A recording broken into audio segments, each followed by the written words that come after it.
because of interest rates. Morning, Steph. Yes, good morning to you both. This is all because of a change in the rates that people pay for their mortgages, and they're changing quite a bit. Well, good morning everyone. Across the mortgage market there are signs that home loans are slowly becoming more expensive, which is adding to pressure to household budgets, which are already feeling the strain of rising food and fuel prices. Let's just have a quick look at what's been going on.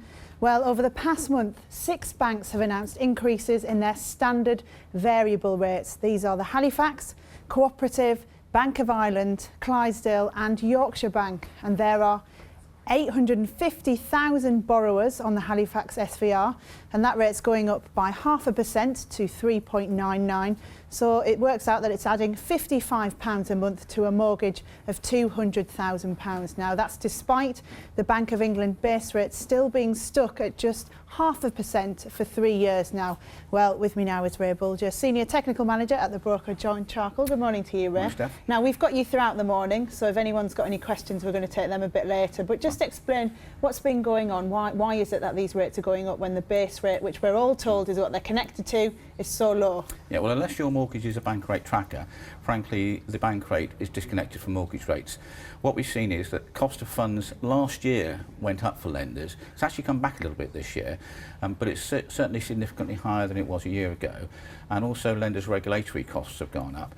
But I think the main reason, frankly, these rates are going up is because demand for mortgages exceeds supply. You know, the two of the biggest players in the market, Lloyds Banking Group and Santander now, are going to be lending less this year than the amount of mortgages that are redeemed. Their net lending is going down.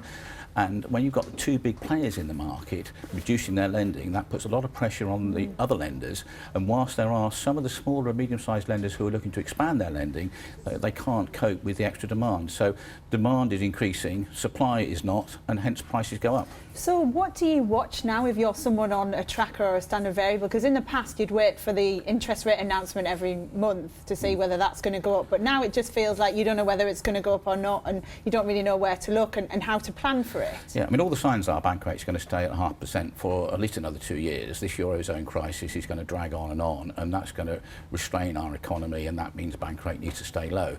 So I think it's got to the stage where the banks were not going to wait any longer for bank rate to go up, and hence have looked to do something in the absence of that. If you've got a mortgage that's linked to bank rate, then of course you've got nothing to worry about until rates change.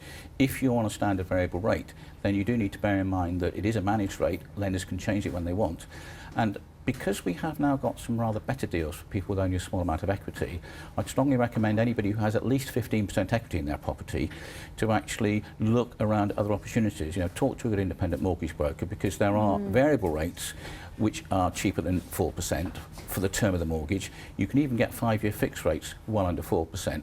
So for a lot of people who are seeing their mortgage rate rise because the SVR is going up, they will have an opportunity to switch to cheaper rates. The main problem is going to be people who are on interest only, because as lenders have tightened criteria up so much, anybody who's on interest only will struggle to get another interest only mortgage. Well, Ray, you've certainly got a lot to say on it, so we're going to keep you here this morning. And if anyone has got any questions, do contact us if you want to ask Ray. He's going to be back in an hour's time. So if you're worried about your rising mortgage, do get in touch with us. But for now, back to you both.